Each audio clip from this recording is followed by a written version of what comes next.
Bonjour, que la grâce et la paix du Seigneur soient avec vous. Alors, nous sommes à nouveau réunis là pour pouvoir méditer sur la parole de Dieu. C'est un trésor, elle nous parle et je voulais partager ce verset biblique qui à un moment donné, il a marqué ma vie. À un moment donné, ça a eu un tournant dans ma vie. Et c'est un verset qui est tellement simple, mais combien c'est important.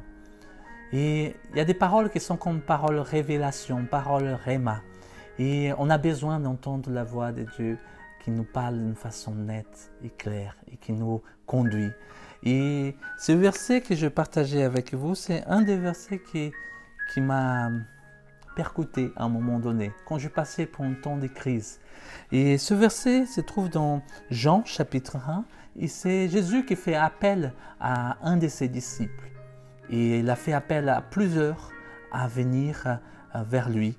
Et ce texte, dans le verset 43, il dit « Le lendemain, Jésus voulut se rendre en Galilée. Il rencontra Philippe et lui dit « Suis-moi ».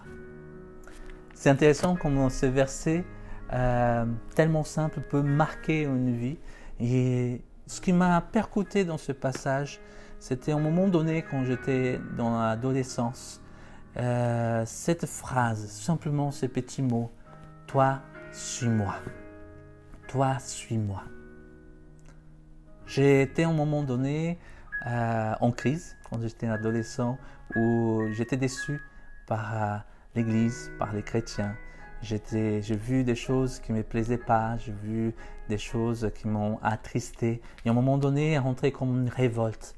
Et moi, je regardais les hommes, je regardais les attitudes et je disais, c'est ça, c'est être chrétien, je ne voulais rien savoir. Quand j'aurai 18 ans, je vais rentrer au Brésil, je fais mes études, je fais ma vie et je ne veux rien savoir. Mais le Seigneur, il a le regard sur nous.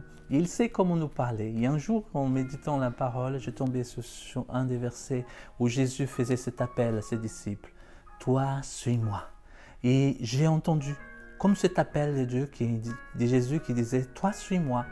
Et dans ma tête, il disait « Samuel, arrête de regarder la vie des autres. Arrête de regarder ce qu'ils disent, ce qu'ils pensent, ce qu'ils font. Toi, suis-moi. » Et moi, j'ai dit « C'est vrai. » J'étais découragé, j'étais attristé par des situations, par l'Église. Vous savez, l'Église, elle n'est pas parfaite. Les gens ne sont pas parfaits. Ils font des erreurs. Mais on ne doit pas regarder à ces personnes, on doit suivre Jésus. Et cet appel qu'il m'a fait, ça a été comme un déclic pour moi. Et ce jour-là, j'ai décidé, oui Seigneur, pardonne-moi.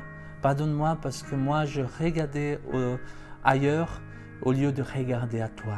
Et je veux te suivre. Je veux te suivre, Seigneur, je veux que tu changes ma vie. Et c'est à partir de ce moment, je me suis engagé, l'eau de baptême. Et j'ai demandé au Seigneur, Seigneur, transforme ma vie, je veux te servir. Et c'est ce qu'il a fait. Et il a tout changé.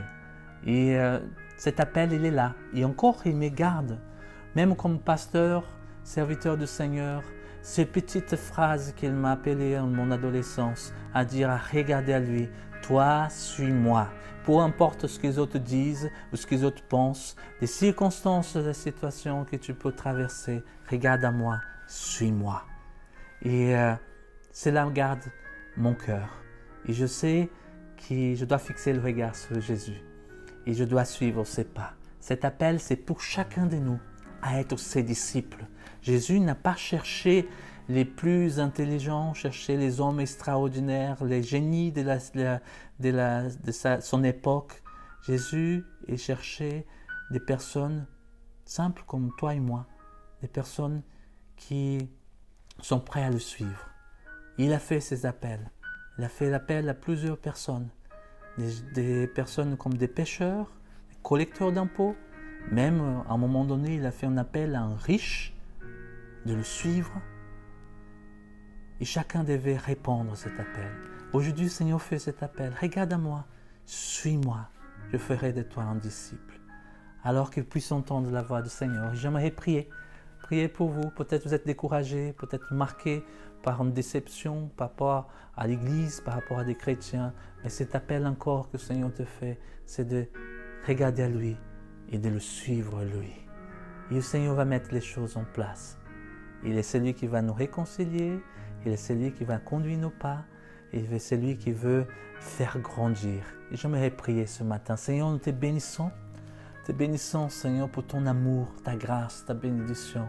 Te bénissons, Seigneur Dieu, parce que dans ton amour, dans ta grandeur, tu nous appelles à toi, à te suivre. Seigneur, et ce matin, tel que nous sommes, Seigneur, nous voulons nous présenter devant toi. Seigneur, fortifie notre foi. Que je puisse, Seigneur, regarder à toi chaque jour et suivre tes pas, et à obéir à ta parole, à le mettre en pratique. Je prie pour un renouveau. Je prie, Seigneur, que tu fortifies. Je prie, Seigneur, que tu décharges, Seigneur, les cœurs, les vies, Seigneur, tous ceux qui sont attristés, qui sont déçus, qui ont été trahis ou qui ont vécu des choses difficiles, Seigneur, dans nos marches chrétiennes. Oh Père, pardonne, libère, décharge, fais grâce. Et je prie vraiment, Seigneur, pour un renouveau dans la marche avec toi. Béni soit ton nom, Seigneur Dieu. Et je prie vraiment, fortifie la foi. Ce matin encore de ton peuple, au nom saint de Jésus. Amen. Alors que vous puissiez regarder au Seigneur et puissiez répondre à cet appel, toi, suis-moi.